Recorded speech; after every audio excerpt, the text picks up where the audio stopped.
Recording has started. Hello. So today this video is about presenting an overview of citizen science and learning outdoors. It's about how to bring nature and science into your school. We are from Earthwatch Europe. I'm Anna, and this is Lottie. Earthwatch Europe is an environmental charity with science at its heart, and we are particularly interested in citizen science. So we're really happy to be presenting you with some information about it today. We'll open up with a general question of what do you think citizen science means? So if you keep that in your head, and then next slide shows a little overview. So we'll discuss what citizen science is, we'll look at the benefits of it and roles of citizens in these projects, and then we'll have a little look at outdoor learning. And the reason we're relating them is because a lot of citizen science programs and projects involve going outside. So we'll have a little look outdoor learning, its benefits and challenges and how to overcome them. And we'll also look at the motivations behind citizen participation in these projects. So over to Lottie to introduce us to some of these, what citizen science is. Yeah, so what is citizen science? And what are the benefits of doing it with your students? So citizen science is basically where the public volunteer to support with scientific research. The idea is to help address some of these real life problems.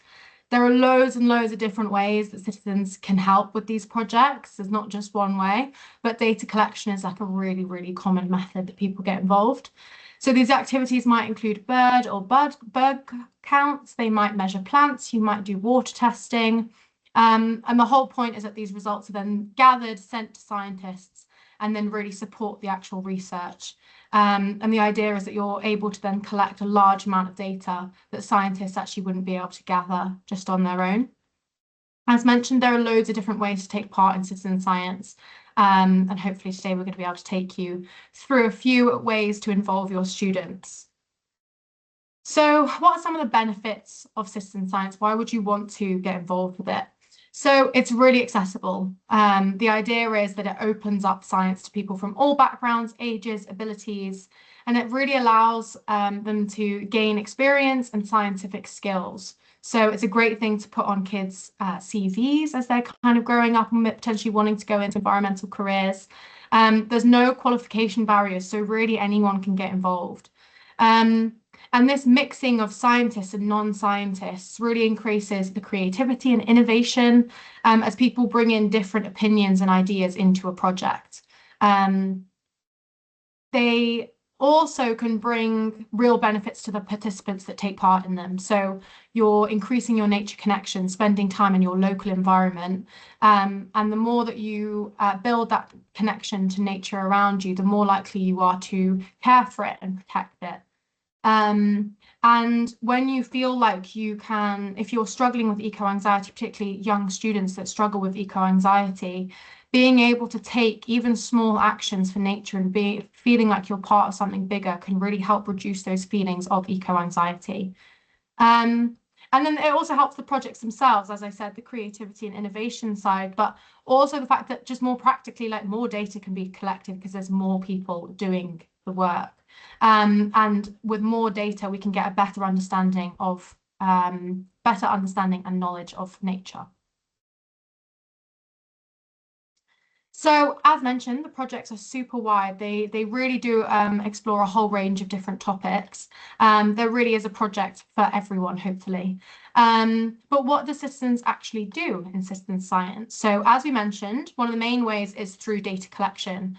It can be as simple as taking a photo of an animal or plant and uploading it to a database, or it can be more complicated. So you could do something like testing some water for pollutants and then recording those results. And as mentioned, there are other ways that you can be involved in the projects as well. So you might be involved in designing the project, the analysis, maybe sharing some of the results or encouraging others to get involved. But the main ones we're going to be talking about in the calendar to nature, which is the second part to this video resource, will be about initially talking about observing nature, recording that data, and then sharing it with scientists. Perfect. Thank you, Lottie. So I'm going to have a little look at what outdoor learning is, looking at its benefits and challenges, and then looking at the motivation behind citizens' participation in citizen science projects. So what is outdoor learning? So outdoor learning is breaking boundaries of typical classroom-based learning, and it hopefully aims to connect students with the outside natural world. A key principle is that it complements and supports the curriculum rather than bringing in extra tasks or extra deliverables. We want it to help hopefully reduce the load on teachers, but it also can enhance transferable skills. So communication and problem solving used in outdoor learning can then be used within traditional classroom-based learning as well.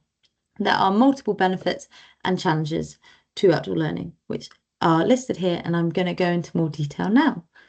So the different benefits, a main benefit is it enhances social relationships, and then this can promote behaviour for learning among students, especially if students might struggle in traditional classroom settings. Other key benefits include connection to nature. So this is a huge one. Around 1 in 3 people in England don't have access to natural spaces near their homes. So if you can allow students to enter and access natural spaces within their time at school, this can really be filling a void that they don't have outside of school life. Connection to nature then actually results in pro-environmental behaviour. And this is something, I mean, we are an environmental charity, so we would encourage this, but I do think having a relationship with nature and understanding its importance is really important for our well-being and the planet's well-being.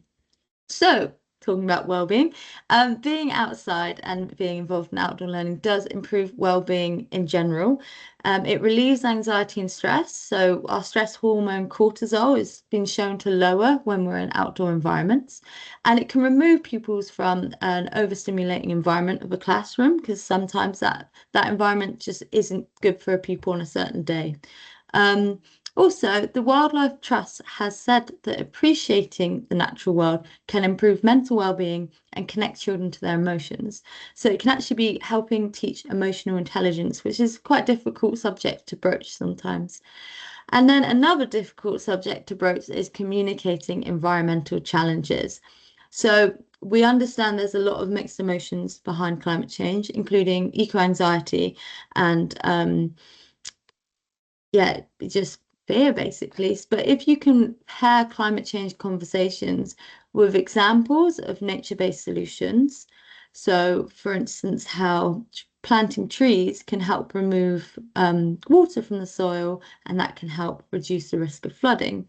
So if you pair those climate change conversations with solutions that exist already in nature, it actually hopefully makes it more of an empowering conversation and introduces solutions rather than just problems to students at a young age. So that's the benefits. How about the challenges? So we've got 3 main challenges here. One is a time constraint.